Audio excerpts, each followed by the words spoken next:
हो। प्रभु घट घट अंतर्यामी हो।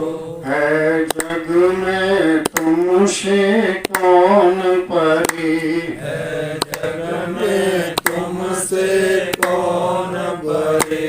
गोविंद हरे गोपाल हरे, गोविंद हरे गोपाल हरे। जय जय प्रभु दीन दयाल हरे, जय जय प्रभु दीन दयाल हरे। माया में फंसे हरि भूल गए, माया में फंसे हरि भूल गए। झूठी ममता में फूल गए, झूठी ममता में भूल गए। यही कारण भव कूप पड़े, यही कारण भव कूप पड़े। गोविंद हरे गोपाल हरे, गोविंद हरे गोपाल हरे। जय जय प्रभु दीन दयाल हरे, जय जय प्रभु दीन दयाल हरे।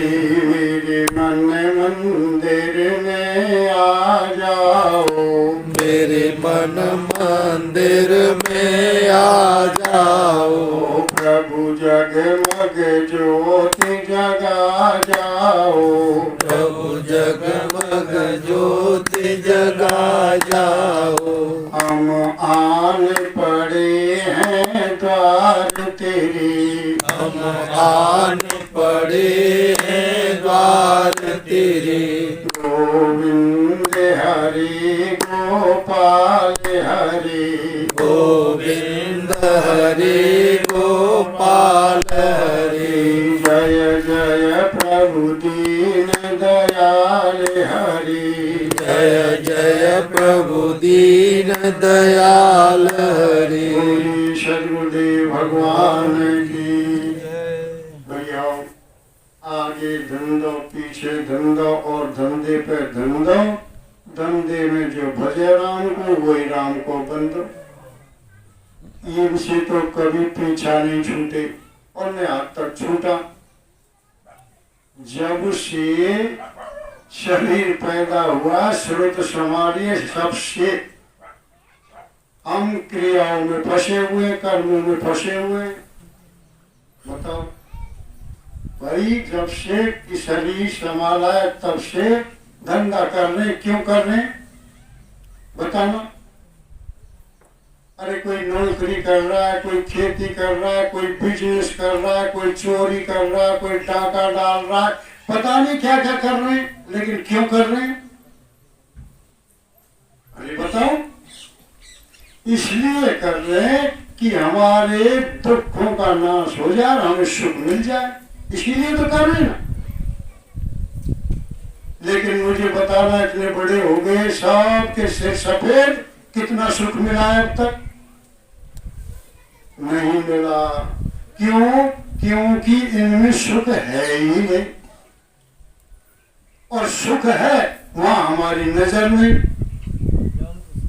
इसलिए हमारे मतलब ये शास्त्रकार भी कहते हैं, अज्ञानात अथवा ज्ञाना दुत्तम श्लोक नामवत संकीर्ति मध्यम पुंसो देहा देहो यथा लला। वही अज्ञान से या ज्ञान से, जाने में या अनजाने में, परमात्मा के नाम का अगर स्मरण हो जाता है तो वो पापों को ऐसे भस्म कर देता है जैसे अग्नि रूई को भस्म कर देती है। तो क्यों नहीं हो रहा? क्योंकि हम मतलब ये कि हमारा जो दिनचर्या है, हमारी जो सोच है, हमारे मन को विपरीत खुराक दे रही है। भाई हम मन को जैसी खुराक देंगे वही तो काम करेगा, उधर ही लगेगा। मन तो मन का पानी का एक स्वभाव है, नीचे को जाना, लेकिन ध्यान रखना, अगर मन को इतना सरल है मन, इसको तुम एक बार ध्यान लगा दोगे वहां से हटेगा भी नहीं, हटेगा नहीं, चाहे किधर भी लगा लो तुम, ये तुम्हारे ऊपर है। और इसी को हमारे संत बता रहे हैं, महापुरुष बता रहे हैं आपको कि येन केन प्रकरण अपने स्वभाव को बदल लो। मनुष्य जन्म का पूरा उद्देश्य भी यही है कि अपने स्वभाव को बदल लो।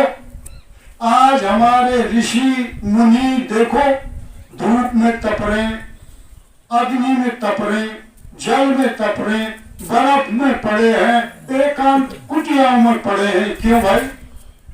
क्या शरीर को जलाने गलाने से परमात्मा मिल जाता है क्या?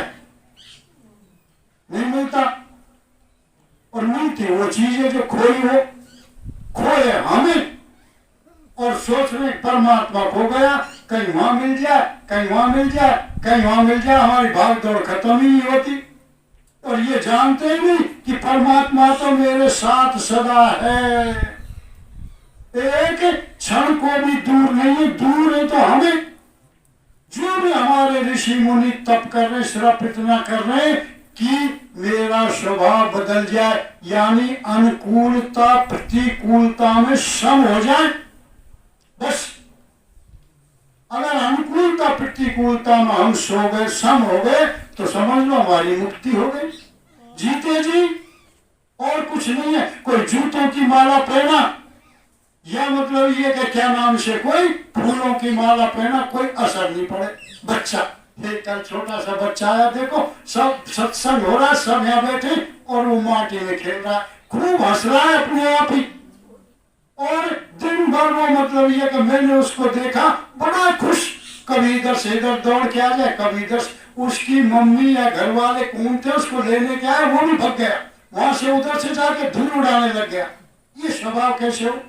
कल महाराज जी बता रहे थे कछुआ, कछुआ तो सबने देखा है ना, जब चलता है तो मतलब ये कि उस पर कुत्ता बिल्ली आदि जानवर टूट के पड़ते हैं, लेकिन वो और क्या कहता है, अपने अंगों को अंदर कर लेता है, हाथ पैर सिर।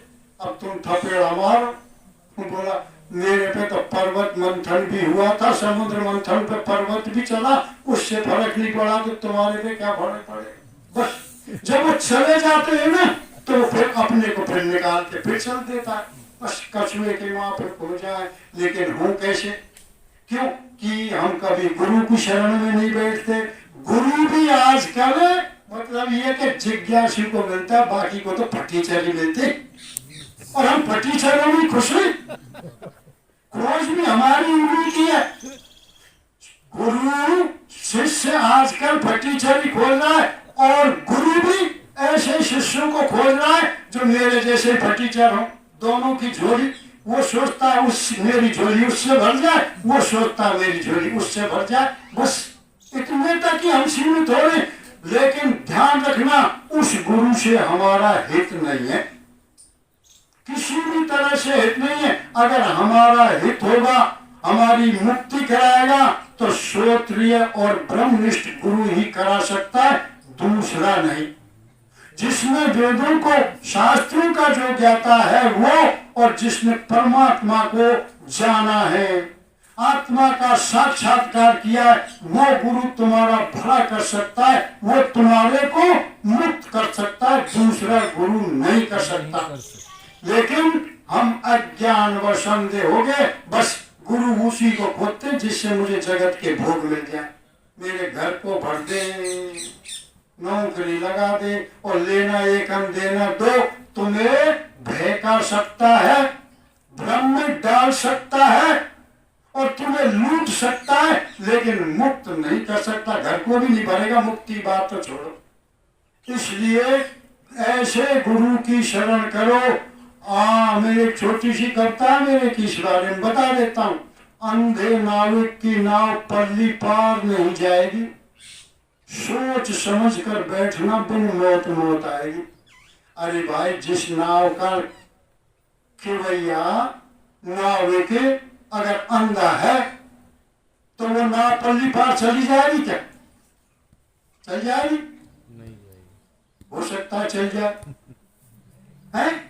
अंधे नाविक की नाव पल्ली पार नहीं जाएगी, सोच समझ के बैठना, बिन मौत मौत आएगी। अंधा नाविक नाव खेकर कैसे पार करेगा? जाना होगा पूरब, वो पश्चिम की ओर चलेगा, उसको दिशा का पता नहीं किधर जाना है। अंधा नाविक नाव खेकर कैसे पार करेगा? और जाना होगा पूरब, वो पश्चिम की ओर चलेगा।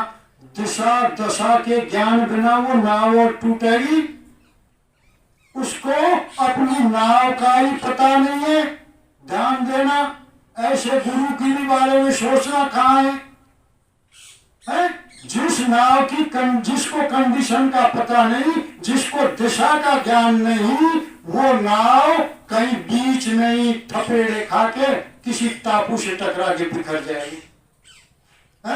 अंधा नाविक नाव खेकर कैसे पार करेगा? जाना होगा पूरब, वो पश्चिम की ओर चलेगा। अरे दिशा दशा के ज्ञान बिना वो नाव और टूटेगी, सोच समझ कर बैठना, बिन मौत मौत आएगी। अंधे नाविक की नाव पल्ली पार नहीं जाएगी। आगे है? मंजिल का रास्ता नहीं देखा, वो मंजिल क्या दिखलाएगा? और बालू रेत में पड़ी नाव को गंगा में खड़ी बताएगा। मंजिल का रास्ता नहीं देखा, वो मंजिल क्या दिखलाएगा? और बालू रेत में खड़ी नाव को गंगा में खड़ी बताएगा। और ऐसे नाविक की सड़ी बुद्धि से केवल बदबू आएगी। ऐसे नाविक की सड़ी बुद्धि से केवल बदबू आएगी। सोच समझ कर बैठना, बिन मौत मौत आएगी। मेरी नाव से अच्छी एक भी नाव नहीं है, वो यही बोलेगा। और देख, बीच धार में खड़ा हूं, चल रेत में पड़ी है? और ऐसा नाविक, ऐसा गुरु, उसकी सड़ी बुद्धि से केवल बदबू आएगी। सोच समझ के बैठना, बिन मौत मौत आएगी। अंधे नाविक की नाव पल्ली पार नहीं जाएगी। जिस नाव में बड़ा छेद, वो तैरेगी या डूबेगी? जिस नाव में बड़ा छेद, वो तैरेगी या डूबेगी? वायु के बल मंजिल से पहले भंवर जाल में कूदेगी, जाएगी। किसी के बाप से नहीं रुके। वो तो छोड़, अकेला नहीं, वो नाव जितने भी बैठे वो सब जाएंगे। नाव ही नाव नहीं जाएगी, सब जाएंगे। जिस नाव में बड़ा छेद, वो तैरेगी या डूबेगी? और वायु के बल मंजिल से पहले भंवर जाल में कूदेगी। अरे उसे छोड़कर और पकड़, तभी जान बच पाएगी। उसे छोड़कर ऐसे गुरु का हमारे शास्त्र भी बोलते त्याग कर दो। अगर तुम्हारा जो हित नहीं कर सकता, उसे छोड़कर और पकड़, तभी जान बच पाएगी। अंधे नाविक की नाव पल्ली पार नहीं जाएगी। सोच समझ कर बैठना, बिन मौत मौत आएगी। अनुभवहीन बिन तत्व ज्ञान के भटके और भटकाते, और वनस्पति तेल घी को वो देशी घी बतलाते। अनुभवहीन बिन तत्व ज्ञान के भटके और भटकाते, वनस्पति तेल घी को वो देशी घी बतलाते। कर्म ठोक उल्लू की बुद्धि दिन को रात बताएगी। कर्म ठोक उल्लू की बुद्धि दिन को रात बताएगी। सोच समझ कर बैठना, बिन मौत मौत आएगी। अंधे नाविक की नाव पल्ली पार नहीं जाएगी। लास्ट में क्या बोलता है? अंध कुआं के पानी से एक क्यारी नहीं भरेगी। भर जाएगी क्या? मोटर डाल देना, स्टार्ट कर देना, सूखे कुआं है। अंध कुआं के पानी से एक क्यारी नहीं भरेगी। बिना ब्रेक लाइट की गाड़ी मारे और मरेगी।